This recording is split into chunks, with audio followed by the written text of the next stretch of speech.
In this episode, we're going to introduce you to nomad Michael Ladden and his incredible Drive the Globe expedition rig. Then we head to Utah to learn all about guided off-road tours and ride dirt bikes in one of the most beautiful places in America. We conclude by introducing you to our Glaciers to Geysers trek, an 8,500-mile adventure to Alaska that we will be documenting for the next 8 weeks.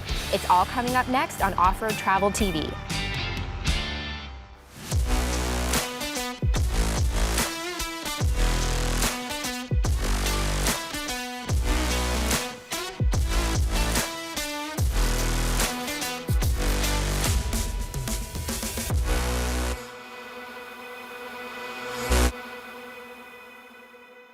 Presented by Beta, the official motorcycle of Off-Road Travel TV. One of the most interesting people in the off-road world is Michael Ladden, owner of Drive the Globe. He has built one of the most popular overland rigs, and we are lucky enough to spend a few nights camping with this full-time nomad. Oh, I got into off-roading originally way back in the day with my dad with Land Cruisers and Jeeps. And it grew to the point I spent a year in Africa. And I got into Land Rovers. And after I got into Land Rovers, that opened my whole life to sort of the off-roading and adventure travel. So my current truck is a 2002 Sturton Stevenson. It's a 6-wheel drive vehicle. It originally was a flatbed to haul 20-foot containers. And I modified it with a U.S. military communications box, and then extended that another 8 feet to make it a full 24-foot box. I think the advantages of using this military platform, I like to say it's the lowest square foot cost of any large overland expedition rig. Meaning you can acquire them fairly inexpensively, you can outfit them yourself, and there's a lot of features that you will find on the trucks that just are cost prohibitive on other vehicles, like central tire inflation, automatic cab lift, automatic transmission, a lot of modern technology. So after I got the box on the truck, I work a little bit backwards. I wanted to finish the total outside of the rig and make it look complete. So we fabricated the roof rack above the cab, we painted the vehicle, we put the stickers on and made it sort of into my own custom Drive the Globe vehicle. The next steps after that was to start working on the garage. So you can kind of see the theme here, I'm working backwards. This is one of the most unique aspects of this vehicle, the motorcycle lift. Now originally I wanted to get the motorcycle into the rear of the truck, but I kind of figured the van doors were not wide enough. So with a little research on the internet, I actually found this lift system out of the Netherlands, ironically out of Europe, and I decided to cut a door into the side of the truck. So it has turned out to be by far the best feature of this vehicle, largely because I can get the motorcycle on or off the truck in about a minute.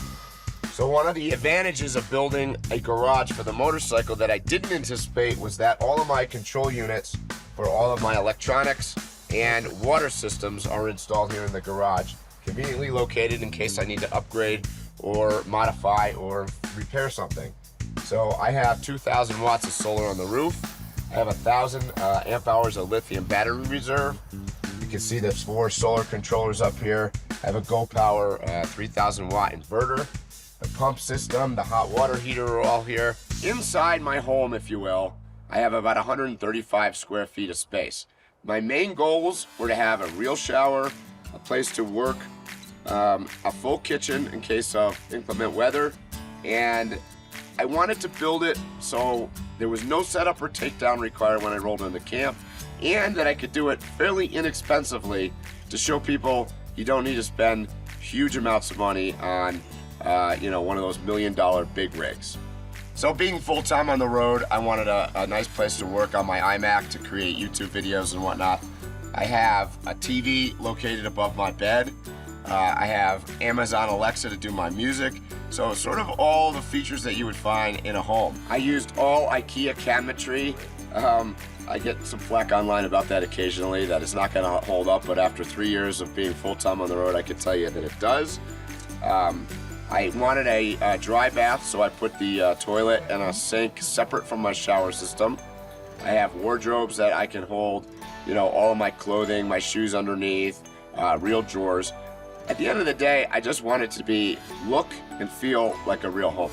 One of Michael's passions, of course, is his dirt bike, and he chose the adventure bike platform for long-distance exploring.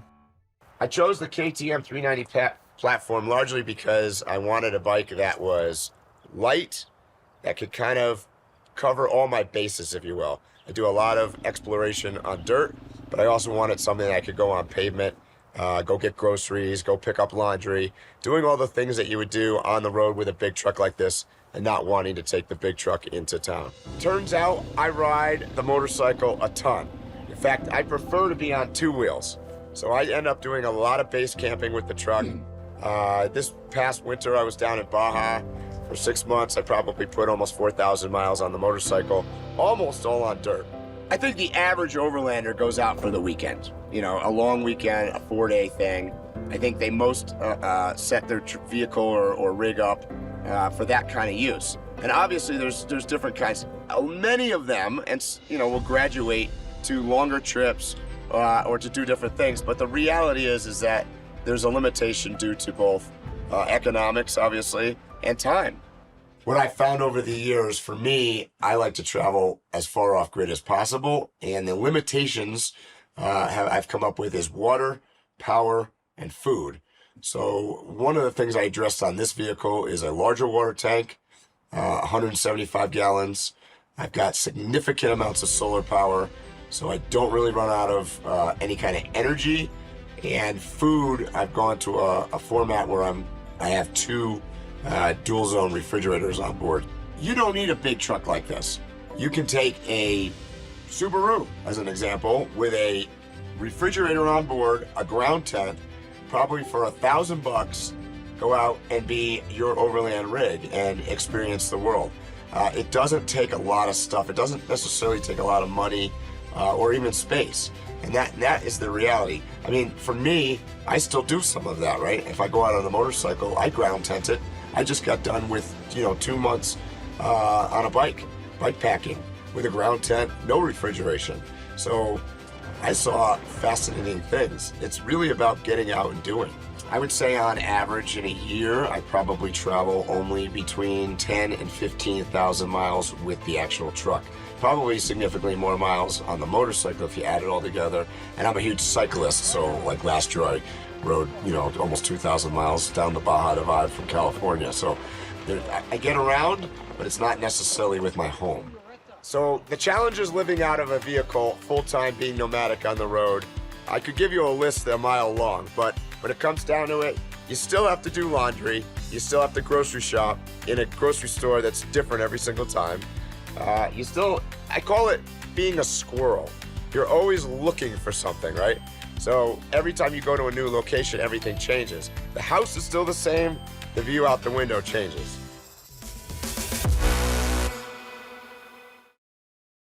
When you're out of space, one of the best ways to transport a motorcycle is a Type 3 receiver hitch bike carrier. Whether you have a truck, a van, travel trailer, or motorhome, racks like this offer a quick and convenient way to increase your carrying capacity. We tested the system on our project Toyota Tundra, where we lost the ability to carry bikes in the bed of our truck when we added the rooftop tent and the deck 2 storage system. This kit is built by Motorax in Colorado. It is the strongest we have found on the market so far. It includes a loading ramp and uses tie downs and a small front wheel holder to keep the bike secure. This particular bike carrier is an extended version, so it clears the spare tire carrier on our Expedition 1 bumper swing gate. It takes less than 3 minutes to load or unload our KTM and is relatively simple. Once you're done loading, the ramp conveniently secures next to the bike rail on the main frame. Motorax sells the carriers with a variety of options, including a double dirt bike carrier, and they're even strong enough to transport adventure bikes. It's products like this that make off-roading so much more enjoyable.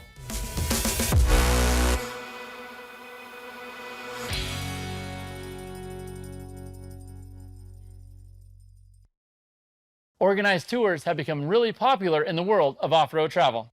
There are tours for 4x4 vans, Jeeps, side-by-sides, motorcycles, trucks, you name it. Our own Ken Faught has been addicted to tours for years. He's done tours in Australia, New Zealand, Costa Rica, Peru, Zimbabwe, Botswana, Canada, Mexico, Europe, and all over the United States. That passion for seeing new things is what drove Ken and some of his friends to start Speed and Sport Adventures, a high-end off-road tour company that specializes in dirt bike guided tours. Motorcycle technology has changed a lot in the last 10 years, and that's really opened up a lot for exploring. Companies like KTM make fully street-legal dirt bikes that are based on competition models that are ideal for off-road tours like this. This allows riders to connect dirt trails by back roads and highways, and that is what makes dirt bike tours like this so magical. So we met up at their 3rd annual bucket list ride in Park City, Utah. The event is held on a massive 27,000 square foot privately owned log cabin in a small town of Timber Lakes, just outside of Heber. The house was specifically designed for events, and it sits near some of the best off-road riding in Utah. The ride uses what are called dual sport bikes. These are hybrid motorcycles that are both off-road worthy and street legal. Speed and Sport Adventures chose Park City for a variety of reasons.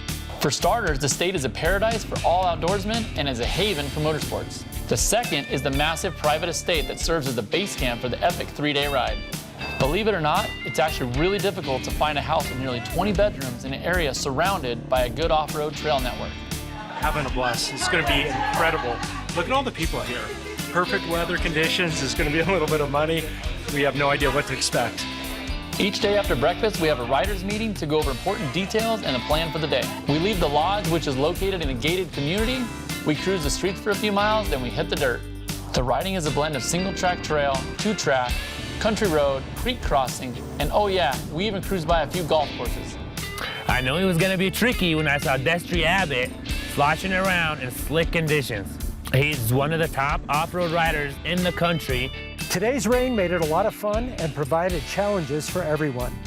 I was shooting video of Mason Klein, one of the top rally racers in the world, when he got a little out of shape and slammed into me and the tree. The rain made for dozens of fun stream crossings, eliminated all chance of dust, and made the overall ride a lot more technical. And whenever we would stop and regroup, we would all huddle under the tree to seek shelter. Choosing the right company is important, and attention to detail is everything.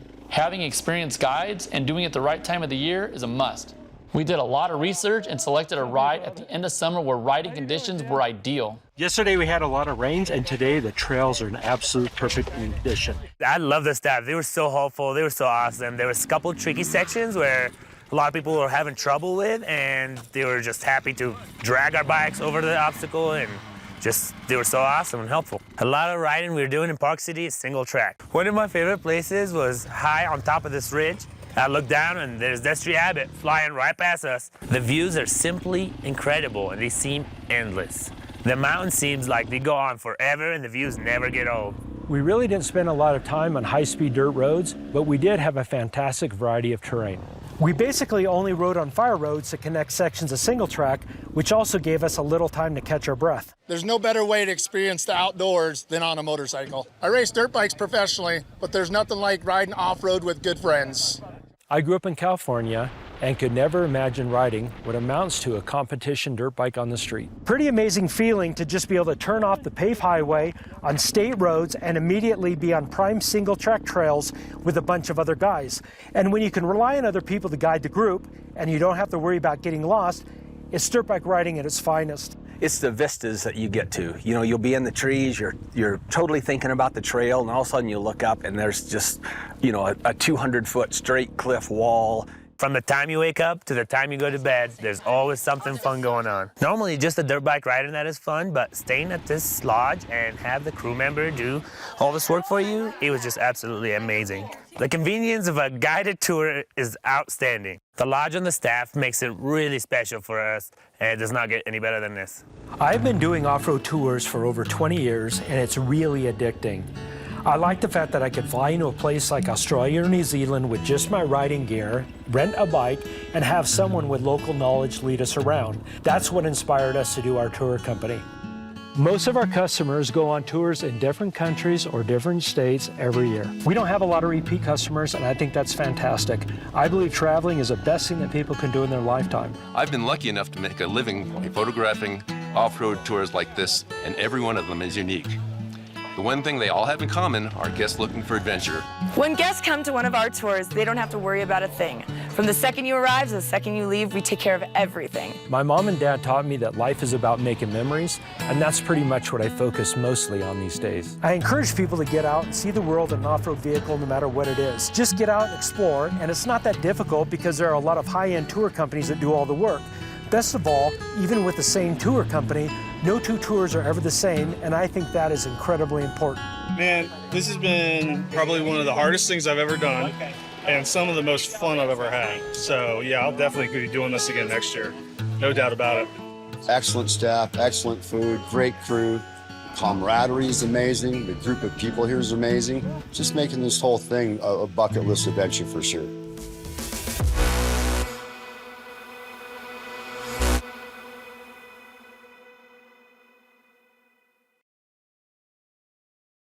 Two years ago, Ken Faught took a road trip to the Overland Expo in Bend, Oregon, and that started an amazing chain of events. Now the pair are headed on an 8,500-mile trip to Alaska, and we're taking our cameras with them for 7 weeks.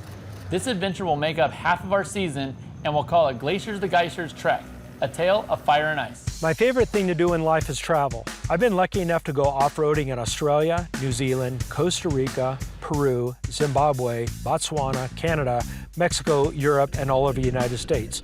So 2 years ago, when Wyatt and I did a road trip to the Bend Overland Expo, we started conceptualizing the ultimate North American off-road adventure. We filled it full of bucket list items for a once-in-a-lifetime father and son trip. When we started planning, the trip kept growing in length. I think we started with a 3-week adventure, and now it's around 2 months. For the trip, we assembled a small group of friends and are building several off-road vehicles. These are full-on custom Overland vehicles. They have everything you need for camping, including rooftop tents, solar power, high-capacity batteries, refrigerators, and some of the best lights we've ever seen. We will show you how we built our Toyota 4Runner, Toyota Tundra, and give you suggestions on how to modify your vehicle for off-road travel. On this trip, we are towing 4 different trailers: an Opus OP15, a Vintage TrailerWorks XTR, a Hiker Trailers Extreme Off-Road, and finally, a Forest River Nobo 16.6. You see, with Off-Road Travel TV, we've taken an editorial approach with our project vehicles and product evaluations. Long before the world of influencers, I was the editor of the world's largest dirt bike magazine and saw the power of real product tests. So instead of getting sponsors or paid placement for our Alaska trip, we're using competitors in a wide range of categories so we can provide the best product evaluations possible. For example, our 4 trailers are made by completely different manufacturers. We also use different vehicle brands, different rooftop tent manufacturers, and much more. On our trip, we have lots of room for activities, including mountain biking in Whistler, dog sledding in Alaska, and kayaking in Central Oregon. During the trip, we also fly to a remote glacier in a helicopter. And my dad, who is a pilot, rents a small Cessna airplane to take Katharina Bertolino to check out Glacier National Park and land in the backcountry of Montana. Our crew also drives UTVs and rides electric motorcycles in Idaho with Lynn and Sarah Hodges on their amazing private property. They own Pro Moto Billet, and during his second year of college, Wyatt spent the summer doing an engineering internship. Wyatt got to work on high-end CNC machines and build what else? Off-road parts. Our team goes kayaking, fishing, ziplining, whitewater rafting, and one of my favorites, tubing behind a boat in a beautiful lake. We visit a cool ghost town in Nevada. And, of course, we do a lot of dispersed camping in some extremely remote areas. We hit a few lakes to go wake surfing and to tow other inflatable toys, and we made a lot of incredible memories along the way. We also want to be flexible enough to stop and check out unexpected spots along the way. Our primary focus is camping in remote spots that are not accessible by regular vehicles because of the off-road terrain. Our team will be doing a lot of what is called dispersed camping, meaning we have no electrical or water hookups and no outside support. Dispersed camping is the heart and soul of the Overlander. If you're not familiar with the term, Overlanding Essential describes self-reliant camping and long-distance travel, mostly on unimproved dirt roads and trails. We will also be staying in campgrounds around national and state parks, along with national forest land. This will give our crew a chance to top off batteries, refill water tanks, and empty trash and septic. Although we have purpose-built overland vehicles, we want to show people how to make the most out of the adventure. We're not going to pass up just going to a place just because there's no dispersed camping and we have to stay in a campground. That's just not realistic. we're going to show you how most people really go off-road camping. Our focus is on the journey, not just the destination. It's all about the experiences, learning, and the travel partners you choose. 3 of the people that got to experience overlanding for the first time were Brandon Dorr and twin sisters Erin and Danielle Gornick. I got to take them to Nevada and Utah for 10 days and introduce them to a whole new world. Brandon and I got to drive down a stream that was part of a regular trail. It was intense, and in some places it was over 2 feet deep. Then I got Danielle out of her comfort zone in Swing Arm City, and we had her going up and down obstacles that she never would have considered on her own. By far the coolest thing I've done on this trip is the off-roading that we've done. I have never done anything like that before. There's something about being behind the wheel of a huge car, hitting the gas pedal, and your adrenaline is going crazy. We were hitting the steepest hills, which I have never done in my entire life. Our mission is relatively simple. We want to educate others on the incredible world of off-road travel and introduce people to equipment, techniques, and technology that will inspire others to explore, wonder, and camp. Throughout our journey, we'll be testing over 60 products in real-world conditions, and we'll showing you what works and what doesn't. We test everything from the Lightner Active cargo system to game changers like KC Highlights. We will tell you all about come-up winches, Freedom recovery gear, Benchmade knives, Goose Gear storage systems, electric refrigerators, Dex storage systems, Pelican's bear-proof cold storage cases, and test a variety of rooftop tents from various manufacturers. Additionally, we will provide tech tips that will save you time and money and introduce you to products you may not even know existed. The planning alone has been incredible, and there's been so many amazing options along the way. Technology's really changed off-road travel, and we've used it everywhere we can. Our journey actually begins in California, then we head to Oregon, Washington, Canada, and Alaska. On our way home, we're gonna hit Montana, Wyoming, Idaho, Utah, and Nevada. Towards the end of the trip, we blew a pinion sail in the front differential on the 4Runner, but we're fortunate enough to have Alex Fleming and Skyla Taylor stop and help us out on the side of the freeway. They were headed to race the Vegas to Reno event, something I've done 3 times on a motorcycle. Alex owns Sherpa Equipment Company in Colorado, and they were part of our 4Runner build. Wyatt and Ken limped the 4Runner back to California, fixed it, then returned to Utah and Arizona to finish the adventure. Once we got everything fixed, we hit the road to finish the adventure. I got to go to Utah to do a little dual sport riding, which wasn't part of the original plan. Utah is one of my absolute favorite places to ride, and I met up with a great group of friends. We spent time at Nelson Ghost Town, right outside of Las Vegas. It's an extremely cool place and very interesting. Then we explored iconic off-road places like Cathedral Valley, Swing Arm City, Monument Valley, and much more. So for the next 2 months, we're going on a road trip, and we can't wait to take you on this journey.